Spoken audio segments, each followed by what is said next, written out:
ಹಲವಾರು ಜನರು ರಸ್ತೆಯಲ್ಲಿ ಹೋಗೋದಿಲ್ಲ, ನಮಗೆಲ್ಲ ಗೊತ್ತಿದೆ.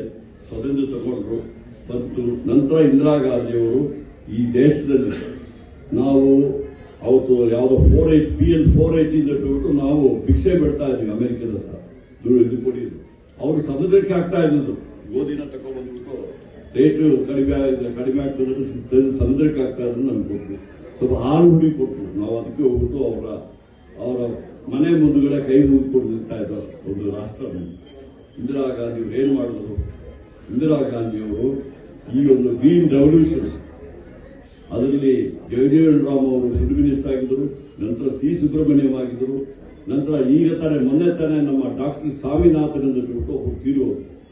ಅವರು ಸಮೇತ ಈ ಗ್ರೀನ್ ರೆವಲ್ಯೂಷನ್ ಮಾಡಿ ಇವತ್ತು 130 ಕೋಟಿ ಜನ, ಅವತ್ತು 30 ಕೋಟಿಗೆ ಅನ್ನ ಇರಲಿಲ್ಲ ಹೊಟ್ಟೆಗೆ, ಇವತ್ತು 130 ಕೋಟಿ ಜನ ಇದ್ದರೂ ಸಮೇತ ನಮ್ಮ ಗೋಡೌನ್ಗಳಲ್ಲಿ ತುಂಬಿ ದುಡ್ತಾ ಇರೋದು ಮೋದಿಯವರಿಂದಲ್ಲ, ಬಿಜೆಪಿಯವರಿಂದಲ್ಲ.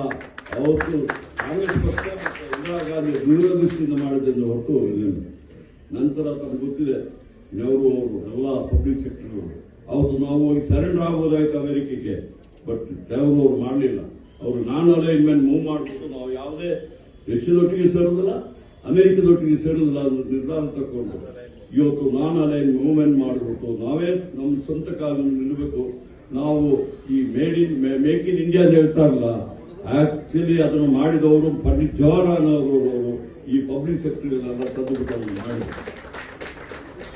ನಂತರ ನಾನಿವತ್ತು ಮತ್ತೆ ಹೇಳಕ್ಕೆ ಹೋದಿಲ್ಲ, ಸಂಜಯ್ ಗಾಂಧಿ ಅವರ ಕಾಲದಲ್ಲಿ ನಾವೆಲ್ಲ ಯುವ ಕಾಂಗ್ರೆಸ್ ಇದ್ವಿ. ನಾನು ಹರಿಪ್ರಸಾದ್, ನಸೀರ್ ಅಹಮದ್ ಅವರು, ನಮ್ಮ ಆರಾಧ್ಯರು ಎಲ್ಲ ಇದ್ರು, NSC ಪ್ರೆಸಿಡೆಂಟ್ ಆಗಿದ್ರು. ನೋಡಿ ಶ್ರೀನಿವಾಸ ಮೂರ್ತಿ ಅವರು ಹೇಳ್ತಾ ಇದ್ದಾರೆ. ನಾವೆಲ್ಲ ಆವತ್ತು ಸಂಜಯ್ ಗಾಂಧಿ ಅವರ ಕಾಲದಲ್ಲಿ ನನ್ನನ್ನು ಅಧ್ಯಕ್ಷರು ಮಾಡಿದ್ರು. ಗುಂಡೂರಾಯರು ಚೀಫ್ ಮಿನಿಸ್ಟರ್ ಆಗಿದ್ದರು ಆ ಟೈಮಿಗೆ. ನಂತರ ರಾಜೀವ್ ಗಾಂಧಿ ಅವರು ಬಂದು ರಾಜೀವ್ ಗಾಂಧಿ ಅವರು ವಿಚಾರ ಹೇಳ್ತಾರೆ. ಬಹುಶಃ ರಾಜೀವ್ ಗಾಂಧಿ ಅವರ ವಿಚಾರ ತಮಗೆಲ್ಲ ಗೊತ್ತಿದೆ. ಅವರು ಇಂಡಿಯನ್ ಏರ್ಲೈನ್ಸ್ ಪೈಲಟ್ ಆಗಿದ್ದರು, ತಾಯಿ ಪ್ರಧಾನಿ ಆಗಿದ್ದವರು ಸಮೇತ, ತಾತ ಪ್ರಧಾನಿ ಆಗಿದ್ದ ದೇಶ ಅವ್ರದ್ದು. ಮೋತಿಲಾಲ್ ನೆಹರು ಅವರ ಕಾಲ ಅಂದ್ಬಿಟ್ಟು ಹೋಗ್ಬಿಟ್ರೆ ಅವ್ರ ಮನೆ ಸ್ವರಾಜ್ ಭವನ ಅರಮನೆ ಹಂಗಿತ್ತು. ಮೋತಿಲಾಲ್ ನೆಹರು ಅಷ್ಟು ಒಂದು ದೊಡ್ಡ ಬಾರಿಸ್ಟರ್ ಆಗಿ ಸಾಕಷ್ಟು ದುಡ್ಡು ಸಂಪಾದನೆ ಮಾಡ್ತಾರೆ. ಅಂತ ಮೋತಿಲಾಲ್ ನೆಹರು ಸಮೇತ ನಮ್ಮ ಸ್ವತಂತ್ರ ಸಂಗ್ರಾಮದಲ್ಲಿ ಪಾಲ್ಗೊಂಡ್ರು. ಅವರು ಸಮೇತ AICC ಅಧ್ಯಕ್ಷರಾಗಿ. ಇವತ್ತು ನಾನು ಯಾಕೆ ಹೇಳ್ಬೇಕಾದ್ರೆ ಅಂತ ಒಂದು ಮನೆತನದಿಂದ ಬಂದ ರಾಜೀವ್ ಗಾಂಧಿ ಅವರು ನನಗೆ ರಾಜಕೀಯನೇ ಬೇಡ, ನಾನು ಪೈಲಟ್ ಆಗಿ ಕೆಲಸ ಮಾಡ್ತೀನಿ. ಇಂಡಿಯನ್ ಏರ್ಲೈನ್ಸ್ ಅಲ್ಲಿ ತನಗೆ ಗೊತ್ತಿದೆ ಪೈಲಟ್ ಕೆಲಸ ಅಂದ್ರೆ ಅಷ್ಟು ಸುಲಭ ಕೆಲಸ ಅಲ್ಲ. ಅದಕ್ಕೆ ಟ್ರೈನಿಂಗ್ ತಂದು ಮತ್ತೆ ಕರೆಕ್ಟ್ ಟೈಮಿಗೆ ಹೋಗ್ಬೇಕು. ಬೆಳಗ್ಗೆ ಎದ್ದುಬಿಟ್ಟು ರೆಡಿ ಆಗ್ಬಿಟ್ಟು ಹೋಗ್ಬೇಕಾಗ್ತದೆ.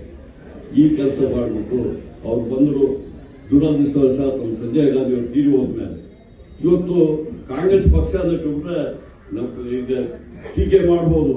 ಏನೋ ಮೋದಿ ಅವರು ಹೇಳ್ತಾರೆ ಈ ಒಂದು ಕಾಂಗ್ರೆಸ್ ಮುಕ್ತ ಭಾರತ ಮಾಡಬೇಕಂತ ಹೇಳ್ಬಿಟ್ಟು ಅವ್ರು ಒಂದೇ ಒಂದು ಗುರಿಯಿಂದ ಹೇಳ್ಬಿಟ್ರೆ ಈ ನೆಹರು ಫ್ಯಾಮಿಲಿ ಇದೆಯಲ್ಲ ಅವ್ರು ಮುಗಿಸಿಬಿಟ್ರೆ ಕಾಂಗ್ರೆಸ್ ಇರುವುದಿಲ್ಲ ಅಂತ ತಿಳ್ಕೊಂಡ್ಬಿಟ್ಟು ಅದಕ್ಕೆ ಕಾಂಗ್ರೆಸ್ ಮುಕ್ತ ಭಾರತ ಇವತ್ತು ಟಾರ್ಗೆಟ್ ಮಾಡ್ತಾ ಇರೋದು. ಸೋನಿಯಾ ಗಾಂಧಿ ಅವರ ಟಾರ್ಗೆಟ್ ಮಾಡಿದ್ರು, ರಾಹುಲ್ ಗಾಂಧಿ ಅವರ ಎಲ್ಲರನ್ನ ಆ ಫ್ಯಾಮಿಲಿಯಲ್ಲಿ ಯಾರು ಇಲ್ಲದಿದ್ರೆ ಕಾಂಗ್ರೆಸ್ ಪಕ್ಷ ಇರುವುದಿಲ್ಲ ಅಂತ ಅವ್ರಿಗೆ ಚೆನ್ನಾಗಿ ಗೊತ್ತು. ಇವತ್ತು ನಾನು ನೋಡಿದ್ದೀನಿ.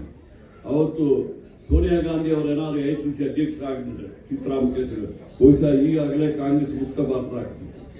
ಆ ಸೋನಿಯಾ ಗಾಂಧಿ ಅವರು ಹೊರಗಡೆ ಬಂದು ನಮ್ಮ ಪಕ್ಷದ ನಾಯಕರಾಗಿ ನಮ್ಮ ಪಕ್ಷವನ್ನು ಉಳಿಸಿದ್ದಾರೆ.